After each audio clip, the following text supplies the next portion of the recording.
इस मेला को ट्रांसफर करके हाई स्कूल में ले जाया जाए, ज़्यादा बेहतर रहेगा। यहाँ पर जगह छोटा हो गया है, स्कूल में बिल्डिंग पे बिल्डिंग भी बनता चला गया।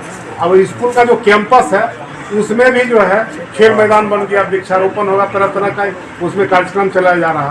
तो इस चीज़ को पहले आप लोगों को गौर करना चाहिए था। पानी पिला दिया तो इसको वहाँ ट्रांसफर कर दिया। दूसरी बात है कि ताजिया जो लोग बना रहे हैं, तो ताजिया बनाना कोई सुन्नत नहीं है। एज ए मुस्लिम मैं बात कर रहा हूँ आपसे, उसको अदरवाइज आप लोग नहीं दिएगा, पहले हम माफ़ी चाहते हैं। ताजिया बनाना कोई सुन्नत नहीं है, ये एक परंपरा है जिसको हम लोग निभा रहे हैं। इसको खूब बढ़िया से समझ लीजिए। ताजिया जिस दिन आप लोग ताजियादारी करते हैं तो वो दिन आपका कौन है, इस चीज़ को आप बखूबी, अगर मुसलमान है तो आप अच्छी तरीके से जानते हैं। वो दिन आपका गम मनाने का दिन है। उस रोज़ आपको गम मनाना चाहिए और उसका इजहार होना चाहिए। हम करते क्या हैं कि ताजिया का लाइसेंस ले लेते हैं, और लाइसेंस लेने के बाद अब शुरुआत कहाँ से होती है कि उसमें जो 2-4-10 ठो लड़का है नौजवान किस्म का, जो गंजेरी नशेरी जुएरी हैं, वो पहले दारू का इंतज़ाम करेगा और तारी का इंतज़ाम करेगा, और पी के सबसे पहले हुल्लड़बाजी वो शुरू करता है। क्या ये मजहब हमारा बताता है? मजहब इस्लाम में ये बताता है कि आप ताजियादारी के दिन दारू पी करके नाश कीजिए, बेहुरमती कीजिए और एक बवाल फंसा दीजिए, वहां फंस जाएगा, पूरा कौम बदनाम होगा। तो इस तरीके का काम नहीं कीजिए।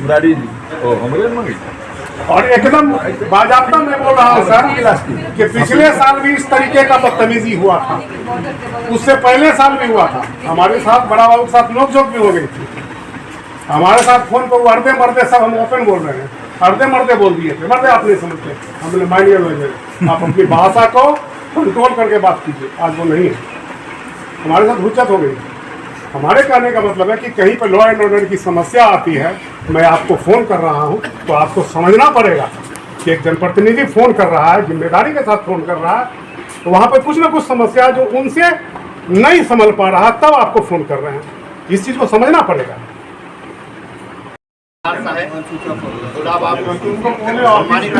क्षेत्र से आए हुए सभी बुद्धिजीवी, मैं मुखिया बाड़ा सब कहीं सुना जाए, मोबाइल में बात करके हम लोग बोलते ही रह जाए।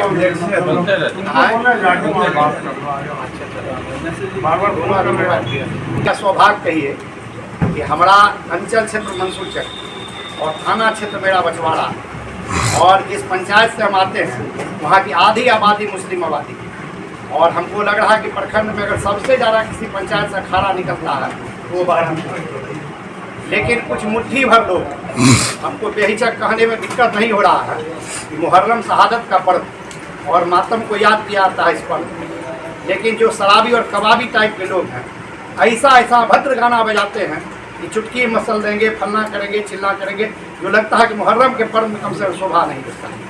तो मैं प्रशासन से ये निवेदन करूंगा कि सबसे पहले जो अभद्र गाना बजता है उस पर रोक लगाया जाए।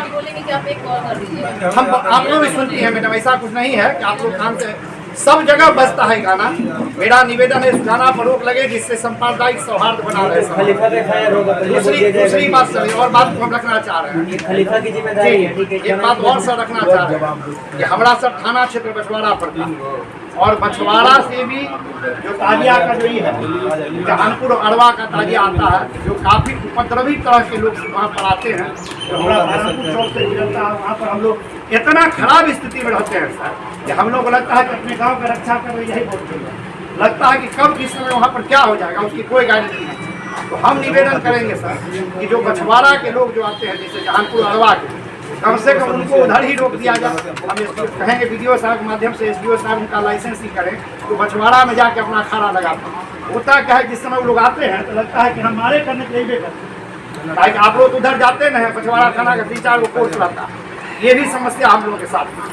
दूसरी बात है कि कम से कम उस दिन जो देखते हैं कि भाई खराब लग रहा है बोलने, ठीक है ना, 5 अखाड़ा जो बाजार से चलकर आलमचक जाती है और वहाँ से लेकर के अखाड़ा चलती है, पुल की तरफ जाकर के में 8वीं के दिन में, 8वीं के रात में, 9वीं के सुबह में, मतलब 5 तारीख को, ठीक है, 5 तारीख को सुबह में और 5 तारीख के रात में, और 6 तारीख के सुबह में और 6 तारीख को शाम में जो अखाड़ा लास्ट मिलान होता है, और वो होते हुआ आपको मरकल्ला चौक होते हुआ फाटक चौक की ओर जाती है। तो आपको यही ध्यान देना है, पुल से लेकर फाटक चौक तक जितने भी पेड़ हैं, अगर ढौलियाँ गिरी हुई है उसको कटवाना आपकी काम है, चाहे कि वो पीपल का पेड़ है जिसको अगर हम लोगों ने अगर कहीं पर हाथ लगाते हैं थोड़ा कुछ लोगों को कष्ट हो जाएगा। इस वजह से आप प्रशासन से अनुरोध है कि इस पेड़ को देखते हुआ ऐसे पेड़ जो लगे उसमें ताजिया में दिक्कत हो जाए, ताजिया निकालने में दिक्कत हो जाए, पीपल निकालने में दिक्कत हो जाए, वैसे पेड़ को आप निगरानी कर करके। और कई जगह ऐसा है जो विस्मृतियाँ का मतलब वो जो बांस का पेड़ है जैसे पुल के बहुत सारा झुका हुआ, कटाई करने का काम कीजिए। खलीफा तेल भी आए नहीं।